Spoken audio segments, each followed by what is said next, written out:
great way to visit a state is to tour it by wineries. They are almost always miles off the beaten path. Here in North Carolina, we have wineries on the Outer Banks, in the Smoky Mountains, and everywhere in between. Just the range of topography and culture is mind-blowing, as well as a huge travel opportunity. When Jan and I moved to North Carolina, we decided that is how we would learn our new state, one winery at a time, or as we like to joke, drinking our way across Carolina. That was in 2005, and back then there were 47 wineries listed on the official North Carolina wine map. Now there are over 90. Back when we started going to tastings, I swished the stuff around in my glass and I stuck my nose in it and sniffed, but I didn't really know what I was looking for or what was to be gained by doing this. I was just trying to fit in with the other wine aficionados around me, imitating what I saw other people doing. We started thinking that since new wineries were popping up everywhere in North Carolina, there must be new wine tasters popping up as well, and that maybe we could find some expert advice on visiting wineries and helping folks better understand what all this swishing and sniffing is about. The kind folks at Childress Vineyards in Lexington, North Carolina were ready to help us out and answer some serious questions about life, wine, and the pursuit of happiness.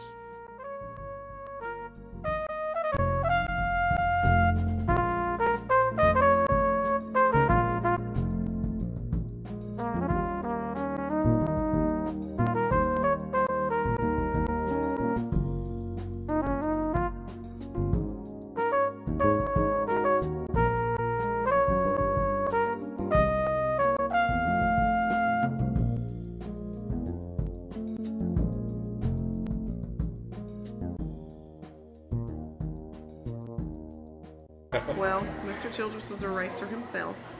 Story goes that when he was in California and he was racing, it was very stressful racing a car, very physically challenging, probably mentally challenging. So in the downtime, he would go visit some wineries in the Napa and Sonoma region.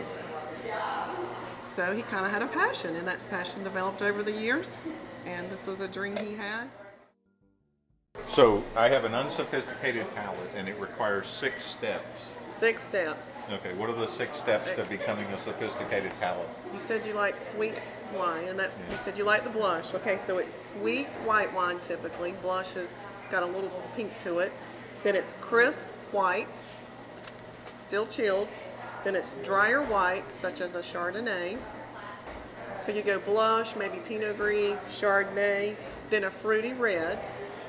That's still something sweet? that still has some sweetness to it, but it is a red, so you're slowly transforming that palate. And then it would be a drier red, such as a Merlot, and then the next one would be a big bold red, or maybe a big Cabernet Sauvignon.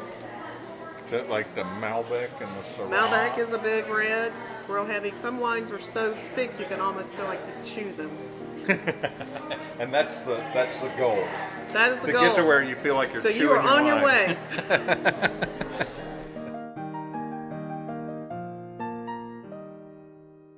So what do they say? Do they come in and say, I'd like a tasting? I'd like to do a tasting. How does it work? How does it work?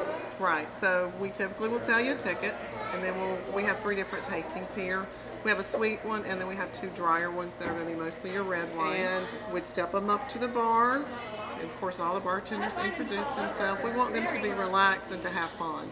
We don't want to be pretentious, snooty, you know. And some people feel that just by our building just being like it is, you know. Yeah. It's very nice. Right.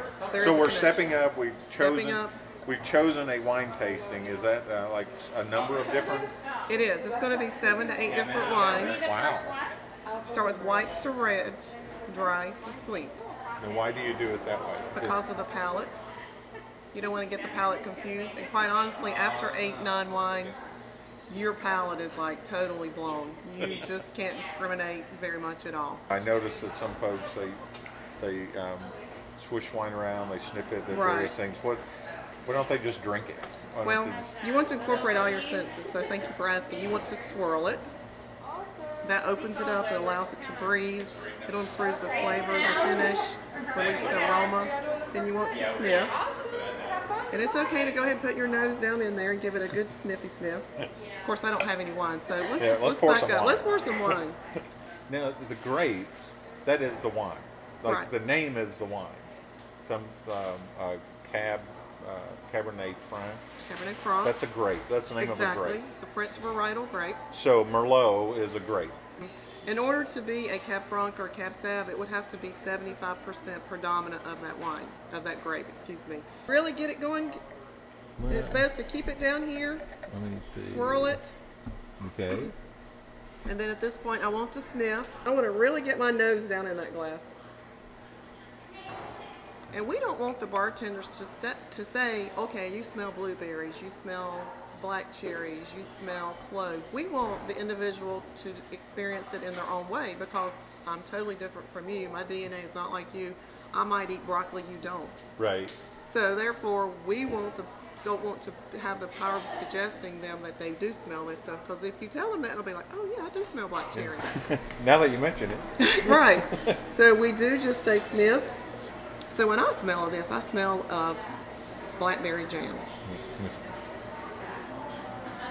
No, I like blackberry jam. See, You now like I can't blackberry say, jam? yeah, I can't You get can't anything come up else. with You your told me own? blackberry jam, so now that's what I think. So now it's time to take a sip. Okay, and when you take the sip, you want to bring in some air. It's almost as if you're slurping in a nice kind of way. I know our mothers told us not to slurp and smack our food at the table, but here's one time it's okay to do it.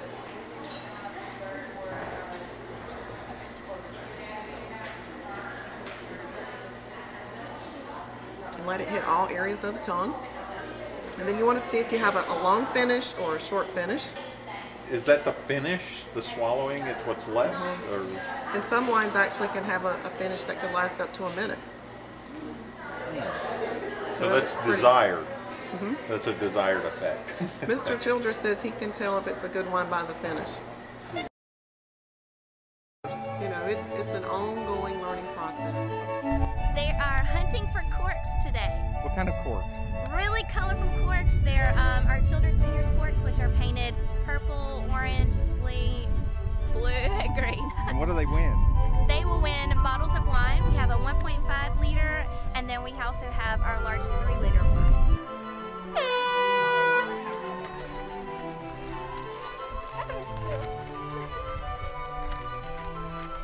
So how much fun would that be to have a couple glasses of wine and then go find your corks? Go find cork.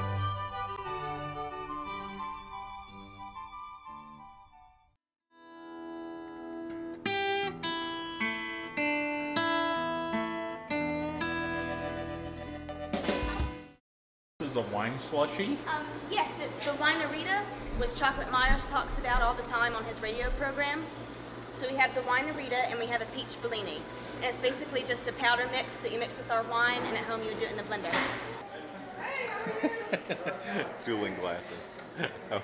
This is so good. The one with the most corks is supposed to get a bottle of wine.